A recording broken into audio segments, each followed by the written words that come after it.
जय हिंद दोस्तों। आज की इस डीप डाइव में आपका स्वागत है। आज का टॉपिक शुरू करने से पहले ना मैं आप लोगों से एक छोटा सा सवाल पूछता हूँ। इमेजिन कीजिए, आज से 5000 साल पहले किसी इंसान के हाथ में यूरेनियम का एक टुकड़ा है। राइट। उस वक्त वो सिर्फ एक पत्थर था। बिल्कुल, उस दौर के इंसानों के लिए वो सिर्फ एक अजीब सा भारी और बेकार पत्थर था, उसका कोई यूज नहीं था। लेकिन आज उसी पत्थर का एक छोटा सा हिस्सा एक पूरे शहर को रोशन कर सकता है, या फिर यह पल भर में उसे राख में बदल सकता है। एग्जैक्टली। अब सोचने वाली बात यह है कि वो पत्थर इन हजारों सालों में बिल्कुल नहीं बदला है। उसकी केमिकल संरचना वही है। जो बदला है ना, वो हमारी समझ और हमारी क्षमता है। और दोस्तों, यहीं से हमारी आज की चर्चा का टॉपिक शुरू होता है, जो आपकी पूरी दुनिया देखने की नजर बदल देगा। हाँ, क्योंकि ये जो यूरेनियम वाला उदाहरण है ना, ये उस पूरी नींव को उजागर कर देता है जिस पर आज की हमारी चर्चा टिकी है। आज हम जिस स्रोत सामग्री का विश्लेषण कर रहे हैं वो रिसोर्सेज यानी संसाधनों के वर्गीकरण और मानव संपर्क के बारे में है। तो बेसिकली इसका मिशन क्या है? देखिए, मिशन बहुत स्पष्ट है। ये डिकोड करना कि हमारे आसपास की दुनिया में चीजें अपने आप संसाधन नहीं बनती। एक पत्थर या बहता पानी तब तक केवल प्रकृति का हिस्सा है जब तक हम इंसान उसे अपनी जरूरत के लिए उपयोगी नहीं बनाते। और यही बात मुझे सबसे ज्यादा अमेजिंग लगती है। मतलब हम अपनी रोजमर्रा की चीजों को कितना हल्के में लेते हैं ना। ठीक है, आइए इसे थोड़ा विस्तार से समझते हैं। किसी चीज को रिसोर्स बनने के लिए क्या चाहिए? यहाँ जो सबसे दिलचस्प बात है वो ये है कि हर प्राकृतिक वस्तु संसाधन नहीं हो सकती। किसी भी चीज को ये दर्जा हासिल करने के लिए 3 बहुत ही सख्त शर्तों को पूरा करना पड़ता है। 3 शर्तें? हाँ, पहली शर्त है कि वस्तु को टेक्नोलॉजिकली एक्सेसिबल यानी तकनीकी रूप से सुलभ होना चाहिए। दूसरी शर्त, उसे इकोनॉमिकली फीजिबल या आर्थिक रूप से व्यवहार्य होना चाहिए। हाँ। और तीसरी, जो मुझे लगता है सबसे कॉम्प्लेक्स है, बिल्कुल, तीसरी शर्त है कि उसे कल्चरली एक्सेप्टेबल यानी सांस्कृतिक रूप से स्वीकार्य होना चाहिए। जब तक ये तीनों मापदंड एक साथ पूरे नहीं होते, प्रकृति की कोई भी चीज महज एक कच्चा माल ही बनी रहती है। यार, इसे थोड़ा रियल लाइफ से जोड़कर देखते हैं। तकनीकी सुलभता और आर्थिक व्यावहारिता को समझने के लिए एस्टेरॉयड माइनिंग का उदाहरण लेते हैं। हाँ, ये बहुत अच्छा एग्जाम्पल है ना? वैज्ञानिकों को पता है कि अंतरिक्ष में तैरते हुए कई एस्टेरॉयड्स में पृथ्वी के कुल भंडार से भी ज्यादा सोना और प्लैटिनम मौजूद है। लेकिन आज की तारीख में हमारे पास न तो अंतरिक्ष में जाकर बड़े पैमाने पर माइनिंग करने की सेफ टेक्नोलॉजी है और न ही ऐसा करना इकोनॉमिकली पॉसिबल है। राइट। उस सोने को धरती पर लाने में इतना खर्चा आएगा कि हमारी पूरी ग्लोबल इकोनॉमी चरमरा जाएगी। एग्जैक्टली। इसलिए वो सोना भले ही कितना भी कीमती क्यों ना हो, आज हमारे लिए कोई रिसोर्स नहीं है। वो सिर्फ अंतरिक्ष में घूमता हुआ एक पत्थर है। बिल्कुल सही कहा आपने। और इस आर्थिक और तकनीकी बाधा के साथ साथ वो जो तीसरी शर्त थी ना, कल्चरल एक्सेप्टेंस, हाँ, सांस्कृतिक स्वीकृति, ये इस पूरी कहानी में एक बहुत ही मानवीय इमोशन जोड़ देती है। क्योंकि देखिए, टेक्नोलॉजी और इकोनॉमी तो विज्ञान और गणित से तय होते हैं, लेकिन समाज किसी चीज को स्वीकार करेगा या नहीं, यह हमारी नैतिकता और परंपराओं पर निर्भर करता है। ये पॉइंट बहुत डीप है। अगर हम किसी ऐसे पहाड़ या जंगल की बात करें जो किसी विशिष्ट समुदाय के लिए पवित्र है, तो वहां मौजूद खनिजों को निकालना महज एक इंजीनियरिंग चुनौती नहीं रह जाता। बिल्कुल, वहाँ लोगों के इमोशंस जुड़े हैं। हाँ, भले ही वहाँ दुनिया का सबसे अच्छी क्वालिटी का कोयला क्यों ना हो, अगर उसे निकालने से समाज के सांस्कृतिक ताने बाने को ठेस पहुंचती है तो उस प्रोजेक्ट को रद्द करना पड़ता है। मतलब टेक्नोलॉजी और पैसा हमेशा कल्चर के आगे झुक जाते हैं। और ये एक बहुत ही इम्पोर्टेंट निष्कर्ष है। ये साबित करता है कि संसाधन कोई विशुद्ध भौतिक चीज नहीं है, ये एक मानवीय अवधारणा है। हमारी वैल्यू सिस्टम ये तय करती है कि प्रकृति का कौन सा हिस्सा हमारी इकोनॉमी का हिस्सा बनेगा। और मुझे लगता है यहीं से हम उस सबसे बड़े मिथक की ओर बढ़ते हैं जिसे ये सोर्स मटेरियल तोड़ता है। वो मिथक कि संसाधन प्रकृति के फ्री गिफ्ट्स हैं। ओहो, ये मुफ्त उपहार वाली धारणा तो हमारे दिमाग में बहुत गहराई तक बैठी है। बचपन से हमें यही सिखाया जाता है कि नदियाँ, पहाड़, ये सब प्रकृति ने हमें थाली में सजा कर दिए हैं। हाँ, लेकिन अगर हम उन 3 शर्तों को देखें तो ये साफ हो जाता है कि प्रकृति की तिजोरी तब तक बंद रहती है जब तक इंसान अपनी बुद्धि की चाबी का इस्तेमाल नहीं करता। एग्जैक्टली। अगर हम इसे व्यापक संदर्भ से जोड़ें तो इंसान प्रकृति, तकनीक और संस्थाओं के बीच एक गहरा संबंध बनाता है। इंसान केवल प्रकृति से चीजें उठाकर इस्तेमाल नहीं करता। तो वो क्या करता है? वो अपने ज्ञान से टेक्नोलॉजी बनाता है, उस टेक्नोलॉजी से प्रकृति के रहस्यों को खोलता है और फिर इस पूरे सिस्टम को चलाने के लिए इंस्टीट्यूशंस यानी संस्थाओं का निर्माण करता है। इंस्टीट्यूशंस, ये संस्थाओं वाला पॉइंट शुरुआत में थोड़ा कंफ्यूजिंग लग सकता है। जब हम संसाधन की बात करते हैं तो हमारे दिमाग में सीधे खदानें या खेत आते हैं। राइट, लेकिन अकेले तकनीक काफी नहीं है ना। बिल्कुल। उदाहरण के लिए जमीन के नीचे से तेल निकालना सिर्फ एक ड्रिलिंग मशीन का काम नहीं है। उस तेल को निकालने के लिए एक पूरी कंपनी चाहिए, उसे दुनिया भर में बेचने के लिए इंटरनेशनल ट्रेड एग्रीमेंट्स चाहिए, और पर्यावरण को बचाने के लिए रेगुलेटरी बॉडीज चाहिए। ये सब संस्थाएं ही तो है। हाँ, और इन संस्थाओं के बिना वो तेल महज एक चिपचिपा तरल पदार्थ है। तो इसका मतलब ये हुआ कि जब तक इंसान अपनी बुद्धि का इस्तेमाल ना करे तब तक प्रकृति का खजाना बंद है। और इसीलिए मानव स्वयं संसाधनों का एक अनिवार्य हिस्सा है। Human resources. इंसान केवल कंज्यूमर नहीं है, वो इस पूरे परिवर्तन का मुख्य कैटलिस्ट है। वाह! तो दोस्तों, अब तक आपने समझा कि इंसान कैसे चीजों को रिसोर्स बनाता है, लेकिन असली ट्विस्ट तो अब आने वाला है। जब इंसान इतने बड़े पैमाने पर चीजों का इस्तेमाल कर रहा है तो उन्हें क्लासिफाई करना भी तो जरूरी है ना। बिल्कुल, और यहीं से संसाधनों का वो विशाल वर्गीकरण शुरू होता है। सबसे पहले आता है उत्पत्ति यानी ओरिजिन के आधार पर वर्गीकरण, बायोटिक और एबायोटिक, जैविक और अजैविक। ये सुनने में तो बहुत बेसिक लगता है। सतही तौर पर आसान लगता है, लेकिन इसके निहितार्थ बहुत गहरे हैं। बायोटिक संसाधन जीव मंडल से आते हैं, जैसे जंगल, वन्य जीव, मछलियां और खुद इंसान। दूसरी तरफ एबायोटिक निर्जीव चीजों से बने होते हैं, जैसे धातुएं और चट्टानें। तो मेन डिफरेंस सिर्फ लाइफ होने या ना होने का है। जैविक संसाधन अपनी आबादी बढ़ा सकते हैं, वे खुद को हील कर सकते हैं। अजैविक ज्यादा स्थिर होते हैं, लेकिन उनका निर्माण हम नहीं कर सकते। राइट। और यहीं से हम उस दूसरे क्लासिफिकेशन की ओर मुड़ते हैं जो मुझे थोड़ा सोचने पर मजबूर करता है। समाप्ति यानी एग्जॉस्टिबिलिटी के आधार पर वर्गीकरण। हाँ, रिन्यूएबल और नॉन रिन्यूएबल, नवीकरणीय और गैर नवीकरणीय। अब देखिए, रिन्यूएबल में तो हवा और पानी आ गए जो निरंतर बहते हैं, और जंगल आ गए। दूसरी तरफ नॉन रिन्यूएबल में फॉसिल फ्यूल्स और मेटल्स आ गए। अब यहाँ मेरा एक सवाल है आपसे। हाँ, पूछिए। अगर हम धातुओं को रिसाइकिल कर सकते हैं, उन्हें पिघलाकर बार बार नई चीजें बना सकते हैं, तो क्या उन्हें नॉन रिन्यूएबल मानना सही है?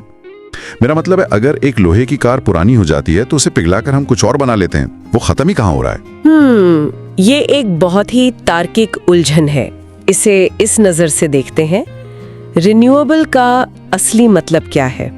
वो जो प्राकृतिक रूप से खुद को वापस उसी मात्रा में पैदा कर ले, जैसे सूरज की रोशनी। हाँ, वो तो रोज आती है। राइट। लेकिन जब हम धातुओं की बात करते हैं तो भले ही हम मौजूदा लोहे को बार बार पिघला रहे हों, पृथ्वी के भीतर कुल लोहे का जो प्राकृतिक भंडार है वो 1 ग्राम भी नहीं बढ़ रहा है। ओह, इसका मतलब है कि रिसाइकिल करने से हम केवल उस धातु की इस्तेमाल की उम्र बढ़ा रहे हैं, धरती का टोटल बैलेंस नहीं बढ़ा रहे हैं। एग्जैक्टली। कोयला तो एक ही बार में राख बन जाता है, धातुएं राख नहीं बनती, लेकिन हर बार रिसाइकिल करने पर कुछ ना कुछ क्षरण होता है। और अगर हमारी लोहे की जरूरत अचानक दोगुनी हो जाए तो पुराना लोहा पिघलाकर काम नहीं चलेगा। हमें फिर से धरती का सीना चीरना ही पड़ेगा, क्योंकि लोहा खुद को पैदा नहीं कर रहा है। बिल्कुल, वो सिर्फ इंसान द्वारा रिसाइकिल किया जा रहा है। ये एनालिसिस बहुत क्लैरिटी लाता है। अच्छा, अब जब हमें पता चल गया कि कौन सी चीज सीमित है, तो अगला इंसानी कदम क्या होता है? उस पर कब्जा करना, राइट? ओनरशिप। हाँ, और ये एक बहुत महत्वपूर्ण सवाल खड़ा करता है। ओनरशिप का ये ढांचा दिखाता है कि दुनिया भर में जियोपॉलिटिक्स कैसे काम करती है। इसमें इंडिविजुअल, कम्युनिटी, नेशनल और इंटरनेशनल रिसोर्सेज आते हैं। इंडिविजुअल तो अपना घर या जमीन हो गई, कम्युनिटी मतलब गांव का पार्क। असली गेम तो नेशनल और इंटरनेशनल में शुरू होता है, है ना? बिल्कुल। टेक्निकली किसी देश की सीमा के भीतर जो भी है उस पर सरकार का कानूनी अधिकार है। जनहित में सरकार प्राइवेट प्रॉपर्टी भी ले सकती है, और समुद्र में भी तट से एक निश्चित दूरी तक का हिस्सा नेशनल होता है। लेकिन जैसे ही हम उस समुद्री सीमा के पार जाते हैं तो क्या होता है? डीप सी माइनिंग कौन कंट्रोल करता है? वहाँ कहानी पूरी तरह बदल जाती है। खुला महासागर किसी एक देश की जागीर नहीं है। महासागरों के तल में पॉलीमेटालिक नोड्यूल्स जैसे बेशकीमती खनिज हैं लेकिन कोई भी देश अपनी मर्जी से वहाँ माइनिंग नहीं कर सकता। राइट, उसके लिए इंटरनेशनल परमिशन चाहिए होती है ताकि कोई एक ताकतवर देश सब कुछ न हथिया ले। बिल्कुल, लेकिन स्वामित्व से भी ज्यादा जो बात किसी देश का फ्यूचर तय करती है वो है संसाधनों के विकास की स्थिति, स्टेटस ऑफ डेवलपमेंट। इसमें वो पोटेंशियल, डेवलप्ड, स्टॉक और रिजर्व वाली कैटेगरी आती है ना? हाँ, पोटेंशियल संसाधन वो है जो किसी क्षेत्र में बहुत है लेकिन उनका उपयोग अभी शुरू नहीं हुआ है। जैसे किसी रेगिस्तान में सोलर एनर्जी की बहुत संभावना है लेकिन इंफ्रास्ट्रक्चर नहीं है। इसे मैं एक इकोनॉमी के एग्जांपल से समझाता हूँ। पोटेंशियल रिसोर्स एक तरह से ऐसा चेक है जो अभी बैंक में जमा नहीं हुआ है। हमें पता है कि उसमें पैसे हैं लेकिन अभी बाजार में उससे कुछ खरीदा नहीं जा सकता। और डेवलप्ड रिसोर्स वो नकद पैसा है जो सीधे हमारी इकोनॉमी में इस्तेमाल हो रहा है। बहुत सही एनालॉजी है ये, धन्यवाद। लेकिन ये स्टॉक और रिजर्व में क्या अंतर है? ये हमेशा कंफ्यूज करता है। स्टॉक पर्यावरण में मौजूद वो चीजें हैं जिनमें हमारी जरूरतें पूरी करने की पूरी क्षमता है, लेकिन हमारे पास सही टेक्नोलॉजी नहीं है। पानी का उदाहरण लीजिए। पानी हाइड्रोजन और ऑक्सीजन से बनता है और हाइड्रोजन ऊर्जा का बहुत बड़ा स्रोत है। राइट, लेकिन पानी से हाइड्रोजन को सस्ते में अलग करने की तकनीक हमारे पास अभी नहीं है। इसलिए पानी हमारे लिए ऊर्जा का एक स्टॉक है। अरे वाह, मतलब हमारे चारों ओर एनर्जी का समंदर है लेकिन हमारे पास उसकी चाबी नहीं है। और रिजर्व क्या है फिर? रिजर्व दरअसल डेवलप्ड रिसोर्सेज का ही एक हिस्सा है। इसमें हमारे पास टेक्नोलॉजी भी है, हम इस्तेमाल करना भी जानते हैं, लेकिन हमने उसे जानबूझकर फ्यूचर के लिए बचा के रखा है। जैसे बांधों में पानी। मतलब रिजर्व एक तरह का संयम है, एक इमरजेंसी फंड। एग्जैक्टली। किसी देश का विकास इस बात पर निर्भर करता है कि वो कितनी तेजी से अपनी संभावनाओं को विकसित संसाधनों में बदल सकता है और फ्यूचर के लिए कितने रिजर्व्स सुरक्षित रख सकता है। दोस्तों, हमने इन सारे कैटेगरीज के बारे में बात कर ली, लेकिन पता है इस पूरे टॉपिक का क्लाइमैक्स क्या है? हाँ, वो चीज जो इन सभी मृत और अचेतन चीजों को गति देती है। बिल्कुल, मानव, इंसान खुद। इसीलिए सोर्स मटेरियल में मानव को स्वयं एक संसाधन के रूप में माना गया है, ह्यूमन रिसोर्सेज, जिसे मात्रा और गुणवत्ता में मापा जाता है। ये सबसे दार्शनिक सच है। मात्रा मतलब पॉपुलेशन और गुणवत्ता मतलब उनकी एजुकेशन, हेल्थ और स्किल्स। एक देश की आबादी करोड़ों में हो सकती है, लेकिन अगर वे अस्वस्थ हैं तो वो मात्रा किसी काम की नहीं। क्वालिटी ही वो चीज है जो एक भीड़ को एक मजबूत ह्यूमन रिसोर्स बनाती है। बिल्कुल। तो दोस्तों, आज की इस डीप डाइव का सार ये है कि हमारे आसपास जो भी है वो सिर्फ पोटेंशियल है। संसाधनों का ये ढांचा सिर्फ ज्योग्राफी नहीं है, ये हमारे संघर्षों, हमारी टेक्नोलॉजी और हमारे कल्चर की कहानी है।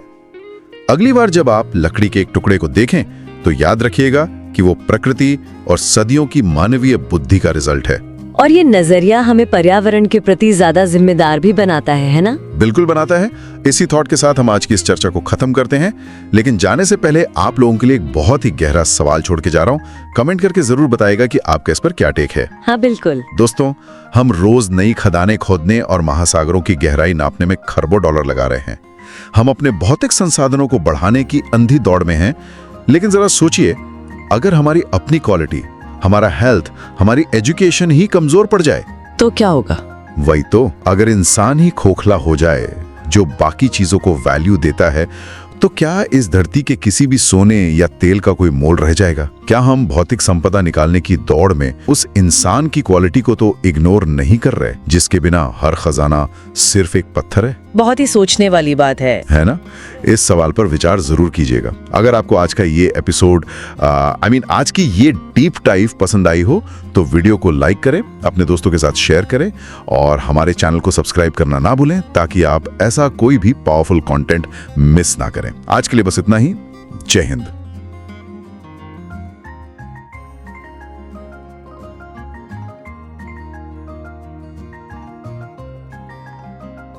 बेसिकली मल्टीपल चॉइस क्वेश्चंस यानी MCQ फॉर्मेट में। तो मैं ये सोच रही थी कि आज क्यों ना हम इस डीप डाइव को एक इंटरैक्टिव क्विज शो की तरह ही करें। मैं कुछ सवाल और उनके 4 ऑप्शंस आपके सामने रखूंगी और हम मिलकर देखेंगे कि कितने जवाब हमारी आम धारणाओं को पूरी तरह से गलत साबित करते हैं। ये अप्रोच मुझे एक्चुअली बहुत मजेदार लग रही है, क्योंकि मल्टीपल चॉइस क्वेश्चंस सिर्फ सही जवाब चुनने का जरिया नहीं होते हैं। राइट। जब हम किसी एक ऑप्शन को सही मानते हैं तो हमें बाकी 3 को गलत साबित करना पड़ता है, और वही प्रोसेस, वही डिस्कशन हमें किसी भी विषय की गहराई तक लेके जाती है। एग्जैक्टली। किसी भी चीज को रिसोर्स मानने से पहले हमें यही समझना होगा कि एक सामग्री को संसाधन का दर्जा आखिर मिलता कैसे। तो चलिए सीधे पहले सवाल पर आते हैं। ये सवाल डायरेक्टली इस बात पर वार करता है कि रिसोर्स आखिर होता क्या है। ध्यान से सुनिएगा, सवाल है, इनमें से क्या किसी सामग्री को रिसोर्स मानने के लिए एक अनिवार्य शर्त या एसेंशियल कंडीशन नहीं है? अच्छा, नहीं है। नहीं है, ठीक है। तो आपके 4 ऑप्शंस हैं। ऑप्शन ए, टेक्नोलॉजिकली एक्सेसिबल यानी तकनीकी रूप से सुलभ। ऑप्शन बी, यूनिवर्सली डिस्ट्रीब्यूटेड यानी सार्वभौमिक रूप से वितरित। ऑप्शन सी, इकोनॉमिकली फीजिबल यानी आर्थिक रूप से व्यवहार्य। या फिर ऑप्शन डी, कल्चरली एक्सेप्टेबल यानी सांस्कृतिक रूप से मान्य। देखिए, अगर हम इसकी एकदम बुनियादी परिभाषा की बात करें ना, तो इसका सटीक जवाब ऑप्शन बी होगा, यूनिवर्सली डिस्ट्रीब्यूटेड। Universally distributed. हाँ, किसी भी चीज का संसाधन बनने के लिए उसका पूरी दुनिया में हर जगह पाया जाना जरूरी नहीं है। बिल्कुल, जिससे हमारे स्मार्टफोन्स और इलेक्ट्रिक कार्स बनती हैं। हाँ। अब ये मेटल्स दुनिया में हर जगह तो मिलती नहीं है, कुछ ही देशों की खदानों में मौजूद है। सही कहा। फिर भी वो आज के टाइम के सबसे कीमती रिसोर्सेज हैं। लेकिन यहाँ मैं थोड़ा रुकना चाहूंगी, क्योंकि मुझे इस ऑप्शन डी ने थोड़ा सा उलझा दिया है। कल्चरली एक्सेप्टेबल वाले ऑप्शन है। हाँ, वही कल्चरली एक्सेप्टेबल होना अनिवार्य शर्त क्यों है?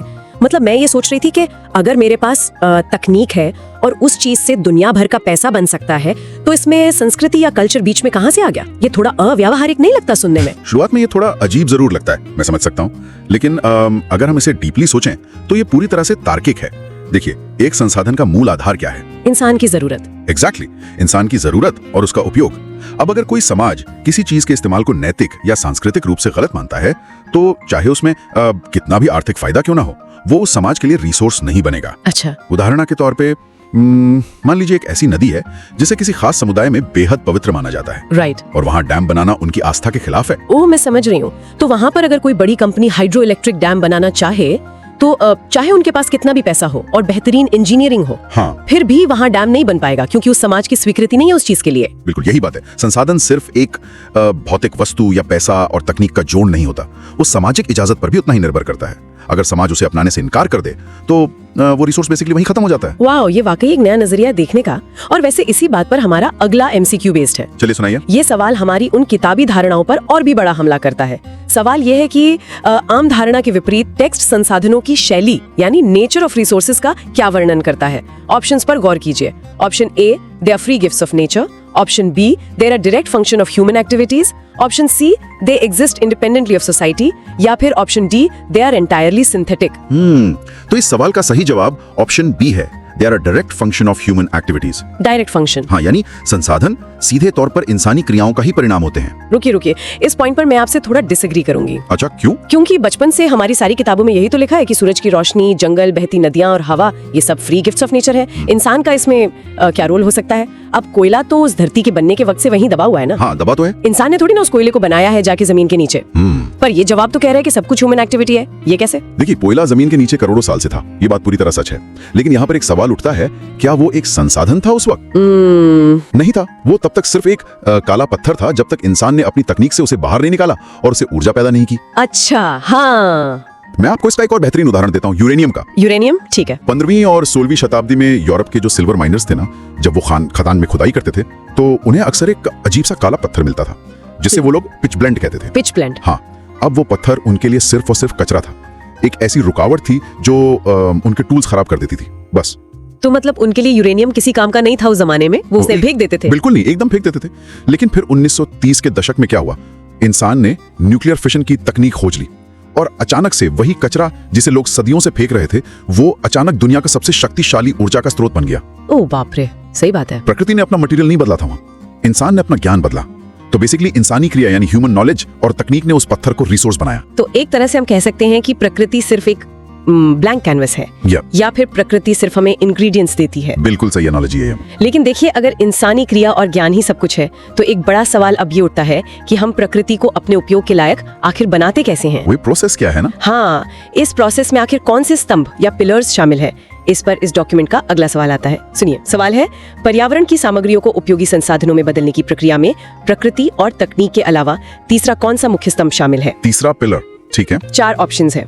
Option A free markets, okay option B institutions यानी संस्थाएं, ऑप्शन सी ग्लोबल ट्रेड या ऑप्शन डी कैपिटल इन्वेस्टमेंट। इसका सबसे सटीक जवाब है ऑप्शन बी इंस्टीट्यूशंस यानी संस्थाएं। अब यहाँ मैं ऑप्शन डी यानी कैपिटल इन्वेस्टमेंट के पक्ष में जरूर आर्ग्यू करना चाहूंगी आपसे, अच्छा चलिए देखते हैं। क्योंकि देखिए ना, आज की जो आधुनिक दुनिया है वो तो पूरी तरह कैपिटलिस्ट मॉडल पर चलती है।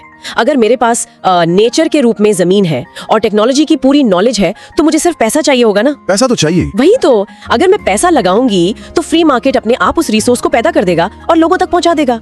ये इंस्टीट्यूशंस जैसे कि सरकारें, कोर्ट्स या रेगुलेटरी बॉडीज, ये बीच में कहां से इतने जरूरी हो गए कि उन्हें तीसरा सबसे बड़ा स्तंभ बना दिया गया इस डॉक्यूमेंट में। आपका तर्क देखने में बहुत मजबूत लगता है सच में, क्योंकि हम सब अक्सर कैपिटल को ही ड्राइविंग फोर्स मानते हैं, लेकिन अगर आप इतिहास देखें तो सिर्फ पैसा और तकनीक मिलकर संसाधन पैदा नहीं कर सकते। ऐसा क्यों? आपने अभी थोड़ी देर पहले इंग्रेडिएंट्स और रेसिपी की एक बहुत अच्छी एनालॉजी दी थी, वहीं से शुरू करते हैं। मान लीजिए आपके पास दुनिया की सबसे बेहतरीन रेसिपी है और कच्चा सामान भी है और हाँ, आपके पास अंधा पैसा भी है जैसा आपने कहा, पर क्या आप उस आधार पर रोजाना हजारों लोगों को सुरक्षित खाना खिला सकती हैं? शायद नहीं। मुझे जगह चाहिए होगी, लोग चाहिए होंगे। एग्जैक्टली आपको एक पूरा रेस्टोरेंट खड़ा करना होगा। एक रेस्टोरेंट, थोड़ा समझाइए इसको रिसोर्स के कॉन्टेक्स्ट में। देखिए, एक रेस्टोरेंट का मतलब सिर्फ किचन नहीं होता है, वहाँ एक पूरी व्यवस्था होती है। सप्लाई चेन को मैनेज करने वाले नियम होते हैं, हेल्थ और सेफ्टी इंस्पेक्टर्स होते हैं जो देखते हैं खाना जहरीला ना हो जाए, राइट। और कॉन्ट्रैक्ट्स होते हैं जो तय करते हैं कि किस एम्प्लॉय को क्या मिलेगा और कितना मिलेगा। यही सेम काम इंस्टीट्यूशंस करते हैं रिसोर्स बिल्डिंग में। अगर प्रॉपर्टी राइट्स जैसी संस्था नहीं होगी सोसाइटी में, तो इस बात का फैसला कैसे होगा कि जमीन के नीचे से जो कोयला या तेल निकला है वो आखिर है किसका? ये तो सच में बहुत सोचने वाली बात है। अगर कानून और रेगुलेटरी बॉडीज ना हो तो जिसके पास पैसा और टेक्निक है वो तो बस दूसरे की जमीन जाके खोद देगा। बिल्कुल, एक पूरी केओस और अफरा तफरी मच जाएगी दुनिया में। एकदम सही पकड़ा आपने। बिना आर्थिक और कानूनी ढांचे के कोई भी बड़ी कंपनी न हजारों करोड़ का कैपिटल इन्वेस्टमेंट करने का रिस्क कभी नहीं लेगी। संस्थाएं वो ग्लू हैं, वो गोंद हैं जो तकनीक, कच्चा सामान और इंसान को एक साथ बांध कर रखती हैं। इनके बिना रिसोर्स क्रिएशन एक व्यवस्थित सिस्टम बनने के बजाय सिर्फ शोषण और तबाही का कारण बन जाएगा। वाओ, ये पूरा डिस्कशन तो हमें रिसोर्स के बेसिक डेफिनेशन से निकालकर एक मच बिगर पिक्चर में ले आया है। सच में हाँ जी, हम समझ गए कि रिसोर्स इंसान, तकनीक और संस्थाओं के मिलने से बनता है। चलिए अब हम इसके वर्गीकरण यानी क्लासिफिकेशन पर चलते हैं। हमारे जो अगले 2 MCQ है ना, वो इसी बेसिक क्लासिफिकेशन पर है। पहला सवाल देखिए, अपनी उत्पत्ति यानी ओरिजिन के आधार पर संसाधनों को आधिकारिक तौर पर कैसे क्लासिफाई किया जाता है? ओरिजिन के आधार पर? ऑप्शन सुनिए। Option A renewable and non renewable, option B potential and developed, option C individual and community या option D biotic and abiotic. जब हम ओरिजिन की बात करते हैं ना, तो इसका सही जवाब हमेशा ऑप्शन डी होता है, बायोटिक एंड एबायोटिक, यानी जैविक और अजैविक संसाधन। जानती, मैं हमेशा सोचती थी कि ये सिर्फ स्कूल की किताबों में रटने वाली टेक्निकल डेफिनेशंस है। ऐसा लगता है सुनने में। हाँ, मतलब जैविक मतलब जिसमें जान है, अजैविक मतलब जो निर्जीव है। पर इस क्लासिफिकेशन का असली जिंदगी में या रिसोर्स मैनेजमेंट में क्या महत्व है? क्या ये सिर्फ एक टेक्निकल शब्द जाल नहीं है? नहीं, ये उससे कहीं ज्यादा बड़ा कॉन्सेप्ट है। ओरिजिन का पता होना इसलिए जरूरी है क्योंकि यही तय करता है कि उस रिसोर्स का भविष्य कैसा होगा और हमें उसके साथ कैसा व्यवहार करना चाहिए। कैसे, थोड़ा डिटेल में बताएंगे? जैविक या बायोटिक रिसोर्सेज जो होते हैं, जैसे जंगल, जानवर, मछलियां, इनके अंदर ना एक नेचुरल रिप्रोडक्टिव साइकिल होती है। हाँ, वो खुद रिप्रोड्यूस करते हैं। बिल्कुल, वो अपने आप को मल्टीप्लाई कर सकते हैं, दोबारा पैदा कर सकते हैं अगर हम उन्हें थोड़ा समय दें तो। लेकिन अजैविक या एबायोटिक रिसोर्सेज जैसे लोहा, तांबा या पत्थर, ये एक बार जमीन से निकाल लिए गए तो इनकी मात्रा धरती पर फिक्स्ड है, वो खुद ब खुद तो बढ़ेंगे नहीं, है ना? बेसिक लेवल पर। ठीक है, राइट। अब इसी चीज को ना थोड़ा और कॉम्प्लेक्स बनाते हैं अपने अगले सवाल के साथ, जो स्पेसिफिकली नेचुरल रिसोर्सेज के एक खास हिस्से पर फोकस करता है। सवाल है, हवा और पानी यानी wind and water renewable resources की किस विशिष्ट सब कैटेगरी के बेहतरीन उदाहरण है? हवा और पानी। आपके ऑप्शंस हैं, option a biological, option B continuous और फ्लो, ऑप्शन सी स्टॉक या ऑप्शन डी रिसाइक्लेबल। और इसका बिल्कुल स्पेसिफिक टेक्निकल जवाब होगा ऑप्शन बी कंटिन्यूअस और फ्लो रिसोर्सेज। देखिए, मैं यहाँ आकर फिर थोड़ा उलझ रही हूँ। कहाँ पर? पानी और हवा दोनों प्रकृति का हिस्सा है ना? एक पेड़ भी प्रकृति का हिस्सा है और तीनों ही चीजें रिन्यूएबल की कैटेगरी में आती हैं आमतौर पर। तो इनको अलग से कंटिन्यूअस और फ्लो कहने की क्या जरूरत थी? इन्हें आम रिन्यूएबल रिसोर्सेज के साथ जैसे बायोलॉजिकल वाले बॉक्स में ही क्यों नहीं रख दिया गया? ये नए नए लेबल क्यों लगाए जा रहे हैं? क्योंकि हवा और पानी की जो प्रकृति है ना, वो एक जंगल से बिल्कुल अलग होती है। एक पेड़ या जंगल की बात करें तो वो एक जगह पर स्थिर होता है। हाँ, अपनी जगह पर खड़ा रहता है। वो एक स्टॉक है एक तरह से। जब आप पेड़ काटते हैं तो वो वहीं पर अपना वजूद खत्म कर देता है, फिर आपको नया पेड़ लगाना पड़ता है और उसके बढ़ने का इंतजार करना पड़ता है लंबा। सही बात है। लेकिन हवा और पानी का वजूद ही उनके बहने में है। उनका निर्माण यानी कि रिन्यू होना ना उनके निरंतर चलने पर निर्भर करता है, रुकने पर नहीं। किसी डब्बे में बंद करके स्टोर तो नहीं कर सकते ना। अगर आपने आज उस चलती हुई हवा से विंड मिल नहीं घुमाई तो वो हवा तो आगे निकल जाएगी, वो हमारा वेट नहीं करेगी। एग्जैक्टली। आप उसे कल के लिए बचा कर नहीं रख सकते। यही फ्लो इनकी सबसे बड़ी ताकत है। एक हाइड्रो डैम तभी बिजली बनाता है जब पानी तेजी से बह रहा हो। उनका रिन्यू होना इस बात में नहीं है कि वो दोबारा उगेंगे पेड़ की तरह, बल्कि इस बात में है कि वो कभी रुकते नहीं हैं। और यही निरंतर फ्लो इन्हें ऊर्जा पैदा करने के लिए सबसे अनोखा संसाधन बनाता है। ये कॉन्सेप्ट तो सच में माइंड ब्लोइंग है। मतलब जो चीज बहती है उसकी एनर्जी उसके ठहरने में नहीं बल्कि उसके लगातार मूवमेंट में है। सही कहा। लेकिन देखिए, जब हम इस निरंतर बहाव की बात कर रहे हैं ना, तो अचानक मुझे एक ऐसी चीज का ध्यान आ रहा है जो बिल्कुल नहीं बहती है। अच्छा, वो क्या? जो जमीन के अंदर लाखों करोड़ों सालों से एक ही जगह कैद है। और सबसे अजीब बात तो ये है कि आज की हमारी पूरी आधुनिक दुनिया, हमारी हर सप्लाई चेन, हर इंडस्ट्री उसी रुकी हुई चीज पर निर्भर है। मैं बात कर रही हूँ फॉसिल फ्यूल्स की, जैसे कोयला और पेट्रोलियम।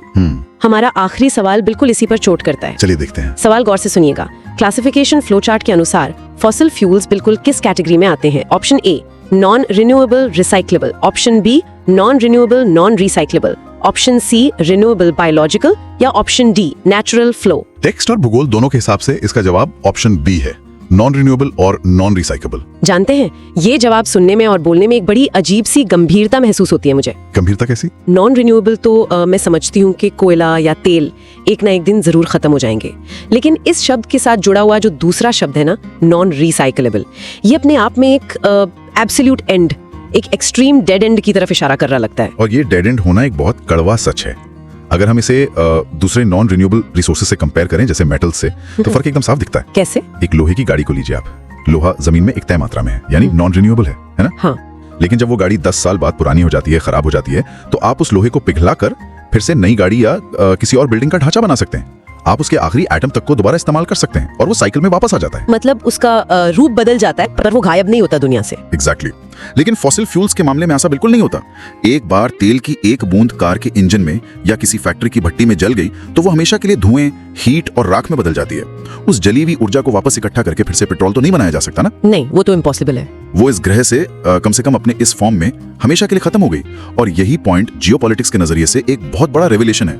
जियोपॉलिटिक्स कैसे आ गया इसमें अचानक? सोचिए ना, दुनिया भर की जो बड़ी सरकारें हैं, सेनाएं हैं, ट्रेड रूट्स और आर्थिक संस्थाएं हैं, वो किस चीज को कंट्रोल करने के लिए बनी हुई हैं आजकल? एक ऐसी चीज को जो पूरी तरह से नॉन रिसाइक्लेबल है। ओह, जिसे एक बार जलाया तो वो हमेशा के लिए गायब हो जाएगी। ये दिखाता है कि एक ऐसी आधुनिक सभ्यता जो अपने सर्वाइव करने के लिए एक नॉन रिसाइक्लेबल रिसोर्स पर इतनी बुरी तरह से निर्भर हो, वो मैथमेटिकली लंबे समय तक नहीं टिक सकती। कभी ना कभी तो खत्म होगा। वही ना, हमारी पूरी सभ्यता एक ऐसे फ्यूल पर चल रही है जो लिटरली राख में बदल रहा है हर सेकंड। ये सीधे तौर पर इस बात की तरफ इशारा करता है कि हमें वापस उन कंटिन्यूअस और फ्लो रिसोर्सेज जैसे हवा, पानी और सूरज की तरफ आखिर क्यों लौटना पड़ेगा? बिल्कुल लौटना पड़ेगा, क्योंकि वो बहते रहेंगे, चलते रहेंगे। और शायद यही इन दोनों कैटेगरीज के बीच का सबसे बड़ा फिलोसॉफिकल फर्क भी है। सही कहा आपने। इस इंटरैक्टिव क्विज फॉर्मेट का इन सभी ऑप्शंस को इतनी गहराई से तोलने का असली मकसद ही यही था। वर्गीकरण सिर्फ एकेडमिक लेवल पर चीजों को लेबल करना थोड़ी ना होता है। राइट। जब हम समझते हैं कि कोई चीज फ्लो है और कोई चीज नॉन रिसाइक्लेबल डेड एंड है, तो हमें एक्चुअली ये समझ आता है कि हमें अपने भविष्य की प्लानिंग कैसे करनी है और अपने आर्थिक इंस्टीट्यूशंस को किस दिशा में मोड़ना है आगे। सच में आज के इस गहरे विश्लेषण ने ना दिमाग के कई ताले खोल दिए हैं। हमने एक आसान से लगने वाले मल्टीपल चॉइस क्विज से शुरुआत की थी, लेकिन उससे जो निष्कर्ष निकला है वो बहुत ही विशाल है। संसाधन या रिसोर्स सिर्फ प्रकृति का दिया हुआ कोई उपहार नहीं है, या जंगल में पड़ी कोई लकड़ी नहीं है जिसे हमने बस उठा लिया। ये इंसानी दिमाग की क्रिया, तकनीक के विकास और सबसे जरूरी हमारी आर्थिक और कानूनी संस्थाओं का एक बेहद कॉम्प्लेक्स सिस्टम है।